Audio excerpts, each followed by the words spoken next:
Hello and welcome to day 2 in Math 2. I have the hiccups, so forgive me in advance if I hiccup in this video. What we're going to do today, so we're going to build off of yesterday's notes talking about the coordinate plane, your x-axis, your y-axis, how you find vertical lines and horizontal lines, which are just x values or y values. So y values cross through the y-axis. So your y-axis actually runs vertically, but your y values are horizontal lines. And then your x-axis runs horizontally, but those x values are vertical lines cutting through that axis. So those were yesterday's notes. I'm so sorry. And today's notes are going to be an extension of that. We're going to talk about the definition of a coordinate plane, look at the parts of it and how we name points, plot points, and the different ways that you can write a coordinate either on paper as an ordered pair or in a table or on a graph, how you can plot a point. So we're going to have some notes on that. I will upload the blank copies of the notes that you can print and write on if you'd like. I will also upload filled out versions of the notes just like I did yesterday, and you can print those and just completely paste the filled out notes in your notebook if you'd like. If you do that, please remember that if you are printing the filled out version of the notes, you need to be paying attention during the video. I'm so sorry. I don't have any other time to do this video today, and I can't get these hiccups to go away. So we're now going to flip the camera, and I'm going to take notes with you. Once we are done with these notes, you will have a small assignment to do for the day that is going to be your attendance. Do not forget to attempt it and upload it. So let's switch over to our notes. Okay, so the first page of notes is going to be titled Understanding the Coordinate Plane. And this is something that I glued in, but if you don't have a printer or you don't have a way to get this printed, you can always just write this in your notebook. You can just write the word definition and write the definition, parts of the plane, and draw your own graph and just label them. So you don't have to always have the printouts. They're just nice and helpful. But please understand that if you don't, you can still copy down your notes by hand. So the definition, and we wrote this down yesterday right here of what a coordinate plane is, but I just want to rewrite it here in a different form, is a plane that divides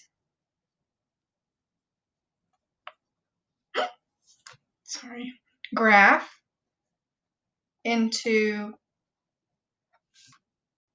4 regions.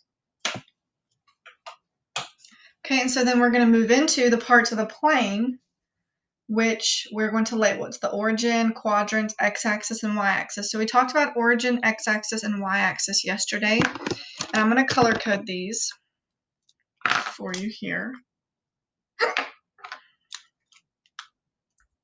So let's make the origin pink. Right, the origin is the dead center where the x-axis and the y-axis meet. Okay, and I'm going to just draw an arrow to that so that we can see that that's that. All right, and then the quadrants I'm going to put in green, but they are here. 1, 2, 3, and 4. So it's just a way that you split the coordinate plane up into sections so that it's easier to explain to someone where a point is located. Then the x-axis, I'm going to do this in orange. The x-axis is your horizontal line.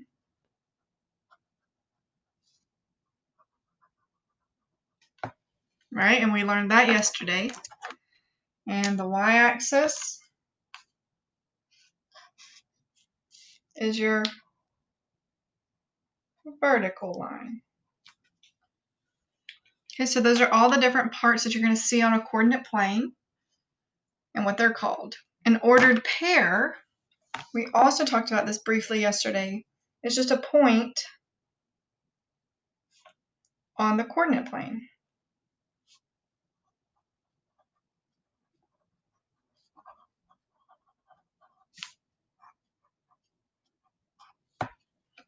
Okay, so when you see those ordered pairs written like this, the first number will be the x value, the second number will be the y value. So this tells you how to move left or right. This number tells you how to move up or down. So if it was 2, 4, you would move to the right 2, and you would move up 4. So this just tells you how you're moving. So if we were naming some points, and I'm gonna look over here on the graph, I want you to write the ordered pair and the quadrant it goes in. So A, if this is our origin right here, the center, to get to A, we go left, 1, 2, 3, and left is always negative, and then up 4. What quadrant is this in? The second quadrant, right? So you just look and see how this graph is split up.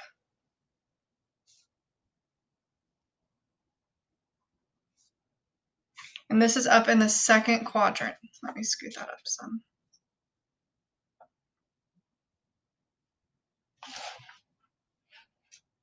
Can you see that? Yeah. Okay, B.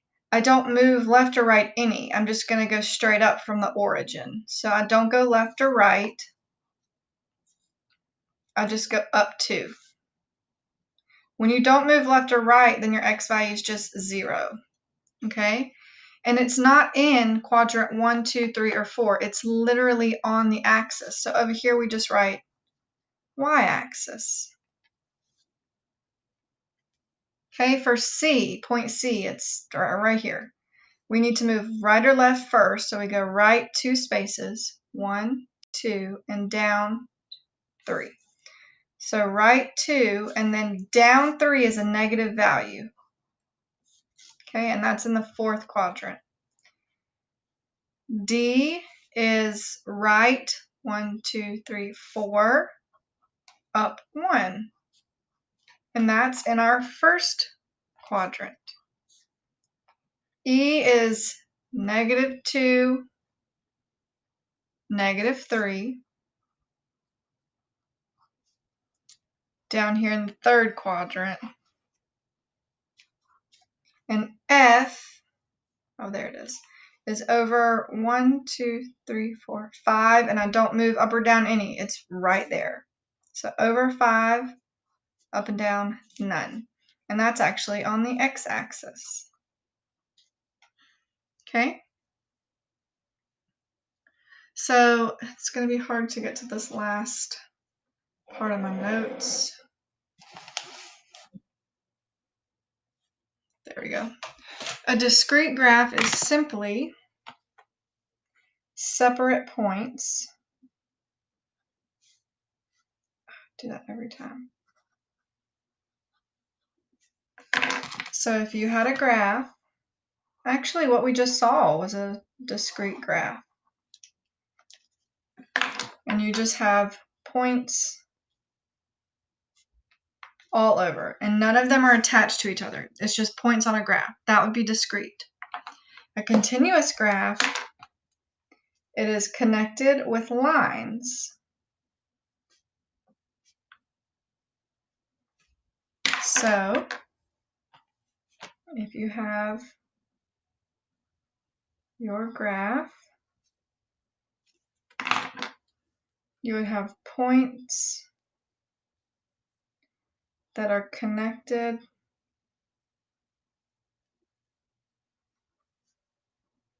with a line, right? So those points just all stay connected. So this is just a little bit more on coordinate plane from yesterday. Again, if we look back to yesterday's, we looked at just horizontal and vertical lines. So we've got our x-axis, and numbers that cut through that x-axis go this way. We've got our y-axis, and numbers that cut through the y-axis go this way. And I said, if you see y equals a number, it's gonna be a horizontal line. These are values on the y-axis. But if you see an ordered pair, it is a dot.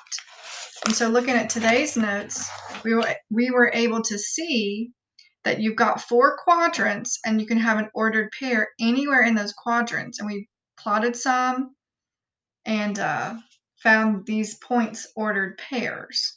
So the second page of our notes, we're going to come over, we're going to turn our notebook sideways, and we're going to look at relations, which is just the different way that two things are connected.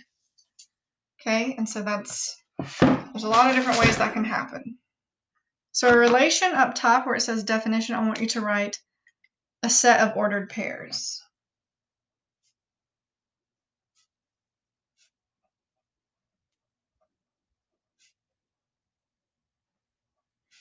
Okay, so the set of all the x values is called your domain, and all the y values is called your range. I know you've heard this before, we talked about it last year. But if at any point I'm writing faster than you write, please pause the video and fill in your notes with me at the same time. So if we're going to first look at the ordered pairs, then it'll be written in parentheses, and all of the first numbers are your x's and all the second numbers are your y's. So in this set that go together, this is my x value, right? -3.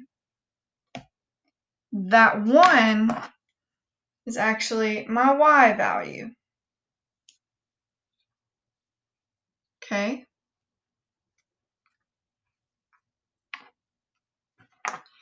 And we've got another one right here that's also -3, but we don't need to write that twice. Okay.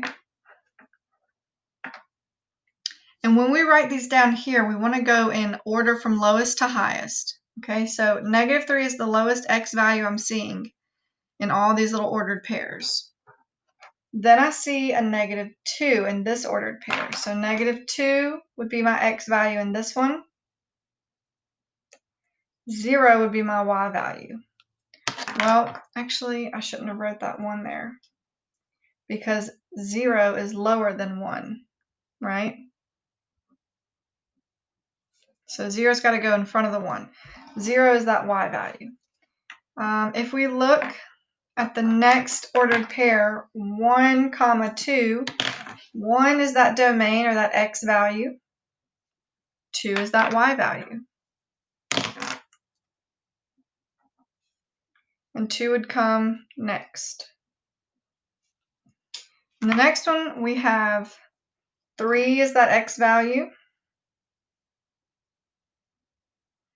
-4 is my y value. -4 is not bigger than 2. It's actually less than 0 on a number line, so it's going to go way down here. And then our last one, we already wrote -3 up here. It's already been represented. So we just have this 5 to put down here. So these are all the domain values, and these are all the range values. Basically, in your ordered pairs, the first number is the x, or the domain. The second number is the y, or the range. When you write them down, you don't have to write numbers that show up twice, 2 times. You only have to represent them once. Go from least to greatest, and then you want to put these butterfly brackets that were up top. They're right here and here. You want to keep those around your numbers down here as well. Even though we split them up into just x's and y's, you still want to keep those butterfly brackets. So that's how you would take ordered pairs and split them into domains and ranges alone. Now, if you want to take these ordered pairs and put them in a table, write all the x's here and all the y's here. So all my x's are -3, -2, 1, 3, and -3. Now in this situation, you will rewrite numbers that come up more than once because this is relating to each ordered pair. So if I didn't rewrite -3 again, I would have a y value that doesn't have an x value with it. So when we write these, they go with the one directly across from them. So even if you have multiples, you do want to rewrite those. And then we have 1, 0, 2, -4, and 5. And again, I'm not going from least to greatest because I don't want to get the order wrong. I'm literally making sure that they match up with the other number in their parentheses set. So -3 has to go with 1. -2 has to go with 0, and so on and so forth. They all have to be represented. Now, when you map, you can do just like you did over here. You don't have to write numbers that show up more than once. You can just write them one time. So we have a -3, a -2, a 1, and a 3, right? And then we have a -4, a 0, a 1, a 2, and a 5. And so this time what you're going to do is draw lines. So if we know that -3 goes to 1, we can just draw a line right here. -2 goes to 0, 1 goes to 2, 3 goes to -4, and -3 also goes to 5. So because each number can be used more than once, you don't have to write it more than once. Over here, I couldn't put -3, 1 and also put a 5 over here. That just doesn't work. So they have to be written multiple times in a table, but not when you're writing them separated like this or mapped like this. And now the last part is to just graph them. So we're going to graph these points. For me, looking at a table helps me when I graph. So I'm going to look at the table and graph them that way. So -3, 1 means I move left 3 on the graph over here. I'm going to go to the left 3, 1, 2, 3, and we just count lines, up 1. And if you want to write over here, you can write left or right, up or down to help you remember which letter tells you how to move. X is left or right, Y is up or down. So for this one, -2 means left 2, up 0, or down 0. I don't move up or down at all, so that's just right there.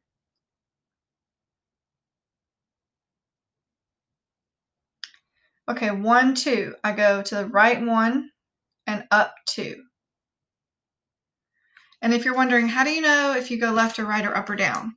Well, X values are only left or right. It's just moving right or left, okay? If you're imagining a number line, negative numbers are always to the left, and positive numbers are always to the right. And imagine your 0 is dead center. So negative numbers would go to the left, and positive numbers would go to the right. Now, if you're thinking about your y-axis, which moves up or down, you need to think that if 0 is in the middle of this up or down line, that anything going up would be positive and anything going down would be negative. And that's how I know, depending on the type of number I have.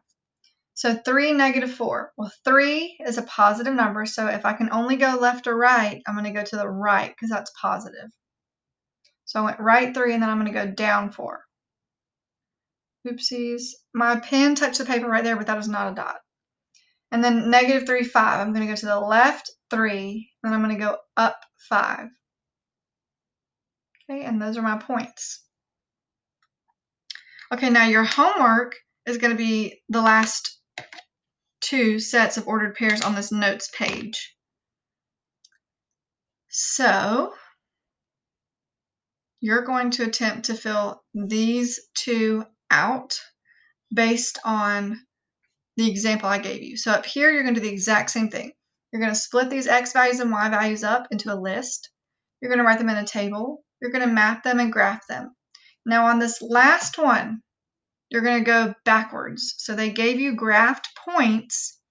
You need to move either left or right and up or down to get to those points and come over here and write what those points are. So you'll find the ordered pairs, write them here.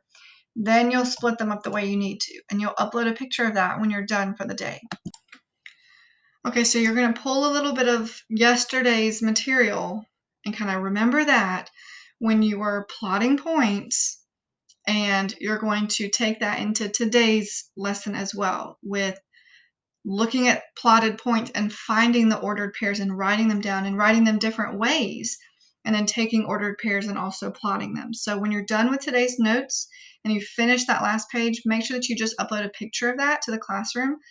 Even if you don't fully finish, I just need to be able to take your attendance with that, and then you can work on continuing it for your grade by Sunday at midnight. So you have all week to work on that. If you have any further questions, please feel free to email me those questions, or we can set up a face-to-face Zoom call if you need. Or you can just comment in the Google Classroom and I will give you feedback throughout the week.